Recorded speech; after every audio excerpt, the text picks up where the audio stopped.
Okay, hello guys. This week's topic is the US government, but fear not, we are not going to go too deep into the topic. And I prepared a very thorough handout for you guys, which you can find on Moodle. And of course, if you have any questions, we are going to discuss those on either Moodle or on Facebook, whichever you prefer, really. Okay, so the first and most important thing to know is that the US government has three branches. Really, guys, remember these three. You have the legislative branch, the executive branch, and the judiciary branch. Now, let's see one by one which are those. The legislative branch is made of the Congress. The American Congress, is bicameral, which means that it has two houses. This is because when the Constitution was being written up, the states couldn't decide whether each state should have the same representation in Congress or if it should have a representation proportional to the population of each given state. And this bicameral Congress was the compromise that they reached, because in the Senate, which is the upper house, each state has two senators, while in the lower house, the House of Representatives, each state has a number of representatives that is proportional to their population size. Now, how these members of the houses are elected and how long are they staying in office? In the Senate, each senator is elected for a 6-year term, but they can be re-elected as many times as they can manage. Basically, once you are in and you want to keep doing it, it's very hard to get you out. Usually, people just vote for the incumbent. The incumbent is the person who is already occupying that position. The re-election of the senators happens in a staggered manner, which means that there are Senate elections every 2 years, and every 2 years, 1/3 of the Senate is up for re-election. Each senator needs to be at least 30 years of age and an American citizen. There are rules that you have to have had lived in the state where you are going for the candidacy for this many years, but it's not important. Remember this: 30 years of age, 6 years terms. Basically, that's what you need to know. And then we have the House of Representatives, where the representatives have to be at least 25 years of age and American citizens, and they are chosen for a 2-year term. And every seat in the House is up for re-election every 2 years. But once again, once you are in, you're very likely to stay in. What does the Congress do? The Congress creates laws, or more specifically, they write bills. They form committees and subcommittees and decide on policy, decide on what the government should do, and write up bills, which will then go to the executive branch. And we are going to go there in a minute. But first, what else do they do? The most important job of the Congress is to create the federal budget. The House of Representatives writes up the budget, what they want to spend money on, and then the Congress decides whether they approve it or not. The Senate also approves presidential appointments, so the heads of different cabinets, and foreign treaties.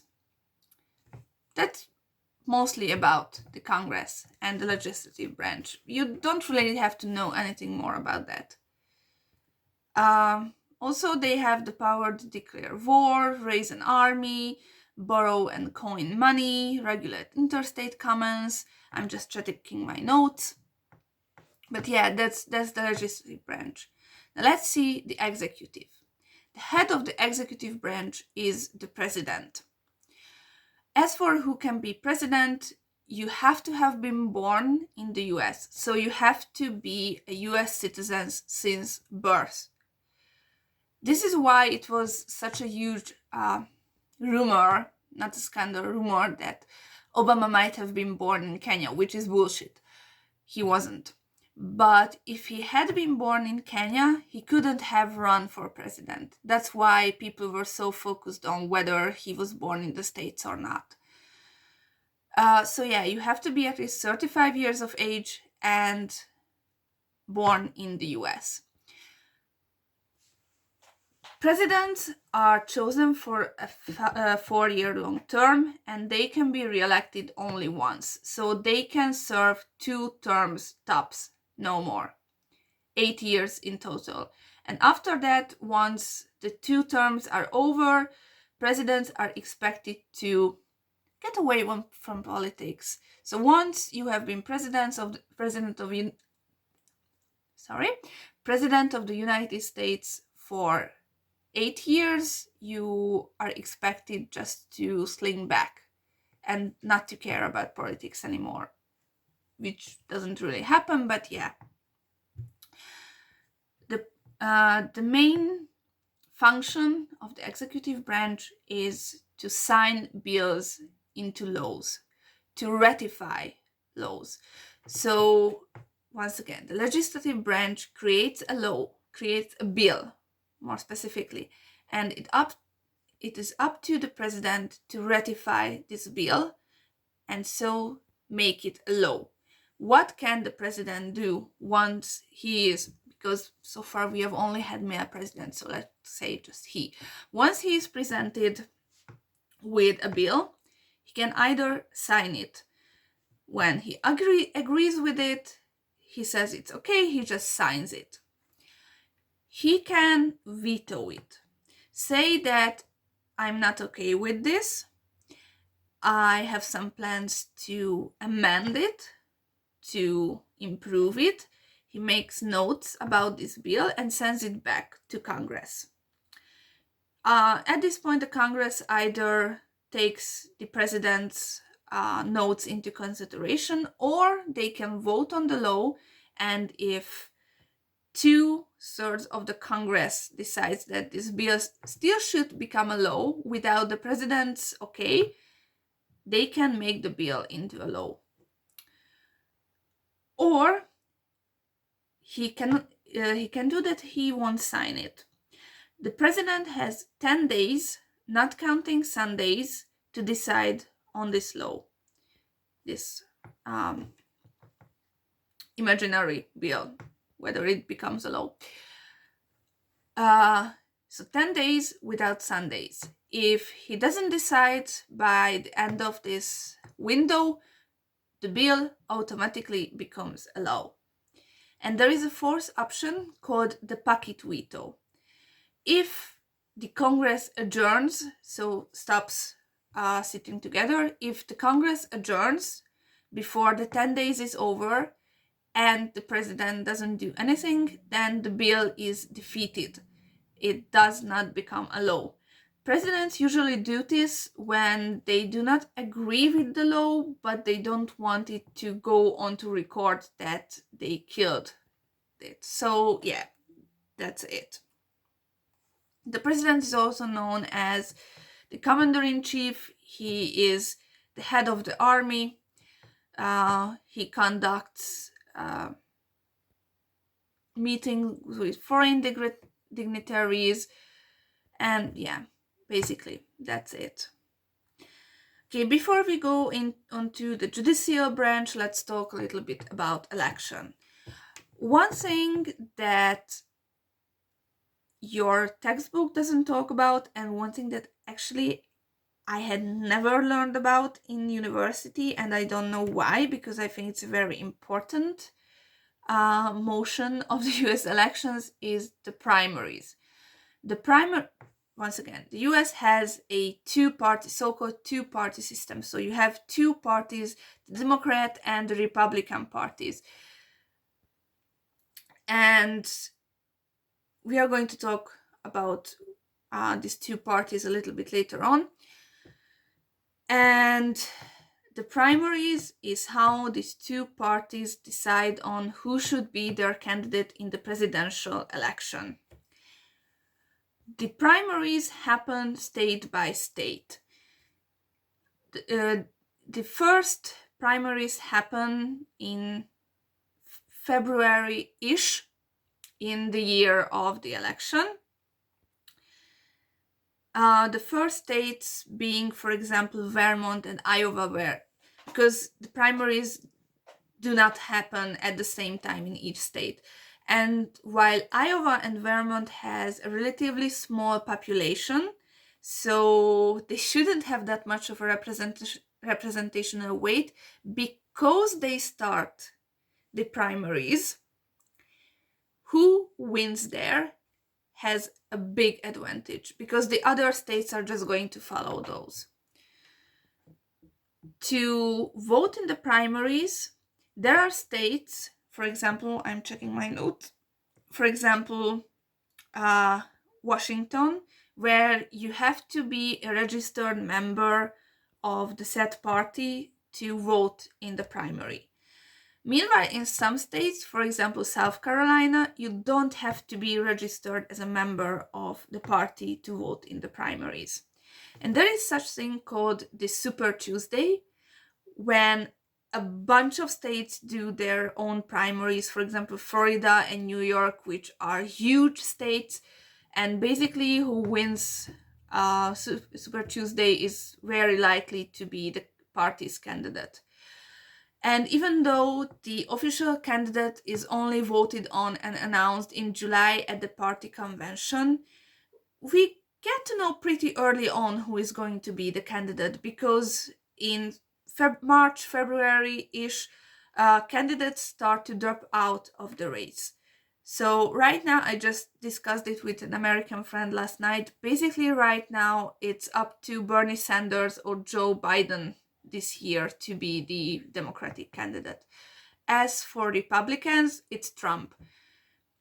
The party won't nominate anybody else other than Trump. It's just common sense, basically. So if you want to go for a Republican president, try 4 years from now. I mean, you don't, because you wasn't born in the United States, so that's about it. Yeah, so the primaries, we covered the primaries. Okay, so basically the actual presidential election happens the first Thursday of November, and the thing about the US election that it's an indirect election. So each state actually votes on electors, members of the electoral college, who then are going to vote for the president later on, which is basically by today is just a formality. It once again, because of the time when the Constitution was written, because the people didn't really trust the general citizen to choose the president, so they created this system where the voter would vote for electors and electors would vote for the president. So yeah, the states right now are voting for electors. There have been talk in the last couple of years of abolishing the electoral college, and I believe that would make sense, because right now what can happen is, for example, what happened with Trump 3.5 years ago, that he lost the popular vote but still became president. So how does this happen? Basically, there is the so-called first past the post system, which means that the electors, first of all, the electors, each state has as many electors as the number of senators and representatives in that state. And it can vary from 3 to 55. I forgot to check, but a bunch of states has only 3 electors, small states with small populations. And California, it has 55 electors altogether. So that's it. So back to the first past the post system. So whoever gets the most votes, either Democrat or Republican, gets the most votes in that state, basically automatically wins all the electors. So this is how it can happen, that somebody gets more individual votes, but because of the electoral system, actually the other candidate gets elected, which sucks. See, Trump. Yeah. Okay, yes, I mentioned those. Okay, there is so-called red versus blue states. This is also something that the chapter mentions, which is basically just Democrats are the blue party, Republicans are the red party, and there are states that are known to always vote Democrat or Republican. States on the coast like California, New York, Washington, they usually vote Democrat, and also these tend to be the more developed states, while states on the south are more likely to be Republican. Like Texas is a big Republican power, and Texas has the second most electors, by the way, with 38 electors. So that's basically what a red and blue state is. There is also something that, if I remember well, the chapter doesn't mention, and it's called gerrymandering. Gerrymandering is a method to draw up the district lines at the time of an election, usually like a local election, to draw up the district lines to ensure that a party wins. There is a good illustration also in your handout, but basically what happens here, let's say that we have 5 districts in an election, and of all the voters in those 5 districts, 40% are Republican and 60% are Democrat. If we just logically divide up the 5 districts, we are going to get 40% Republicans and 60% Democrats in all 5, which means, because of the first past the post system, that Democrats win in all 3 districts. But we can draw up the lines in a way, the district lines, that we divide up the Republicans in a way that they actually end up winning in, let's say, 3 districts out of the 5. And in that way, Republicans actually win the election. So that's gerrymandering. Yeah, basically that's what I wanted to say about the executive branch and the judicial branch. The judicial branch is basically the Supreme Court. The Supreme Court has 9 members. The members of the Supreme Court are appointed by the president and okayed by the Congress, and it's a lifelong appointment. You can leave it if you want. You can go into retirement, but other than that, you cannot be moved from that position. The judicial branch interprets the laws, decides whether a law is constitutional or not, and decide on big cases that influence the laws all over the country in every state. And let's make this your task for this week. Look up Supreme Court cases, very important, famous Supreme Court cases. I'm thinking about cases like Roe versus Wade, and I'm not telling you what Roe versus Wade was. Look it up. Look it up. What Roe versus Wade was. This is very important, the Supreme Court cases, especially because the US has so-called precedent law, which means that a previous case, the ruling in a previous case that is similar to the case in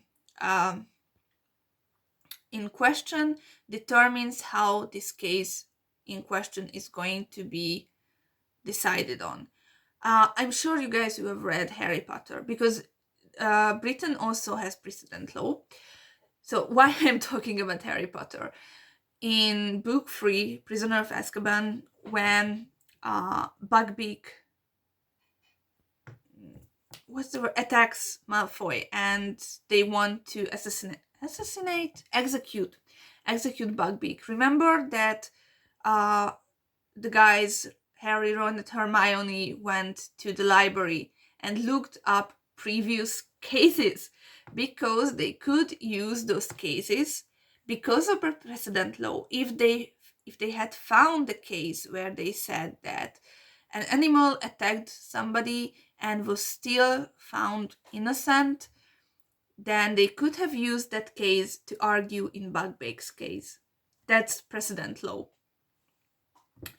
And also basically each the judicial branch happens on all levels of the government. So on the federal level, the state level, district level, you are going to find courts that are basically made of the same structure.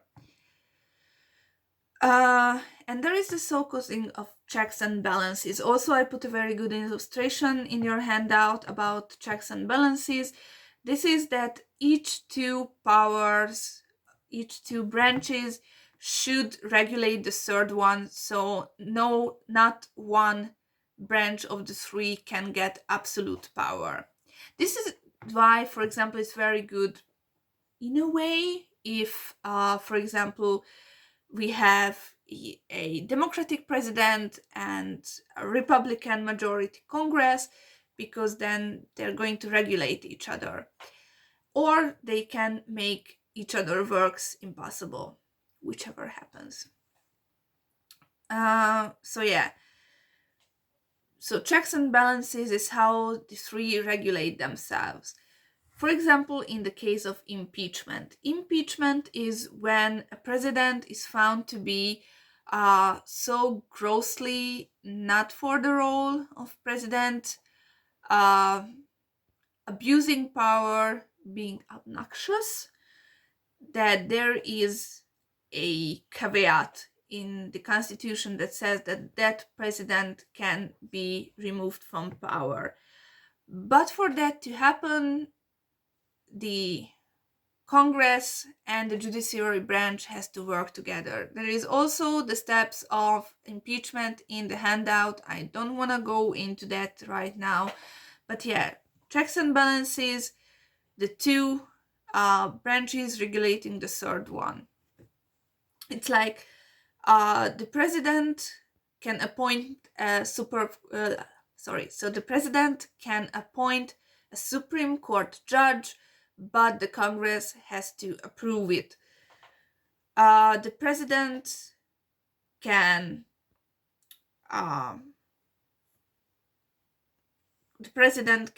ratify a bill, but the Supreme Court can say that the bill is unconstitutional, and so on and so on. Yeah, we talked about impeachment. Okay, the two-party system, just a couple of words about the two parties. Once again, we have the Democrats and the Republicans. Democrats are the blue party. They are mostly liberal and progressive. So they are for gun control, abortion rights, bigger government involvement in issues, more welfare, stuff like that. They mostly got power during the Great Depression, which proved that the government had to be more involved. And nowadays they are very concerned with the growing gap between the very rich and the very poor. Republicans, on the other hand, are more conservative. Very religious people tend to be Republicans, for example. They are against gun laws, against abortion rights, and they favor a small government and believe that free enterprise, so businesses, can regulate themselves. There is also smaller parties in the United States, for example, the Tea Party, which is for extra small government. The less government, the better. They are kind of crazy right-wing party. Yeah, they are crazy. And the problem with the third parties is that they're actually hurting the actually hurting those who want to go good. How to explain that? So for example, if we have like 60% of liberals and 40% of conservatives, but 21% of the liberals doesn't agree with the Democratic Party and they vote for a third party, then actually the Republicans are going to come out of the election as a winner, even though there are more liberals than Republicans. So that is why you basically cannot win as a third party in the United States right now or ever. Yeah, the US doesn't really like government programs because they fear that. I'm just going to turn it the other way. So yeah, it's the sun. It's just the sun. So the US doesn't really like government programs because they feel like it's going to hurt the individual freedom and the self-reliance. Shelf is where I keep my books. Self-reliance of the people, but they at the same time usually favor a safety net. So basically they distinct two different kinds of government help: welfare and entitlements. Welfare is something that people get if they cannot take care of themselves, if you are poor, if you're a single mother, stuff like that. Food stamps, Medicaid, and Americans usually do not like that, especially Republicans. At the same time, entitlements, stuff like, for example, Medicare, are something that you pay for throughout your life. So it's okay. If you pay money into it, you are entitled to that stuff. And finally, just a couple of words about special interest groups or lobbies, which are basically groups of people with one special interest, and they get together to pressure the government to decide in favor of that interest.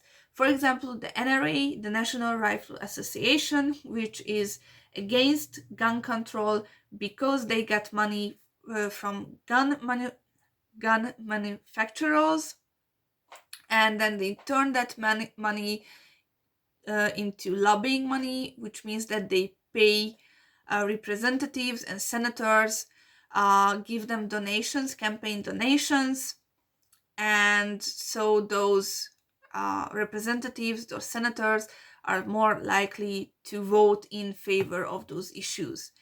They also know that if they very publicly go for or against some issue, they are more likely to get votes from that special interest group. For example, if a representative say that they are pro-life, so against abortion, they're most likely going to get the votes of all of the pro-life people. That's one way to do it.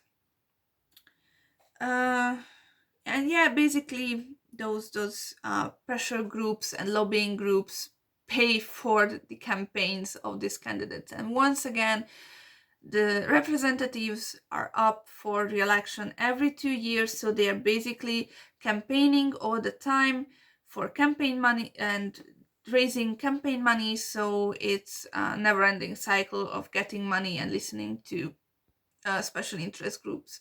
It's also something that you could see in the movie that you had to watch. And I know that by now, I'm pretty sure that you are getting sick of it, but I have some very interesting John Oliver videos about those, um, these campaign fundraisers, for example, and gerrymandering. So I'm going to share those videos in the group. And basically, that's all I wanted to say for today. And once again, if you have any more questions, we are going to discuss those online. And take care of yourself, guys. Bye.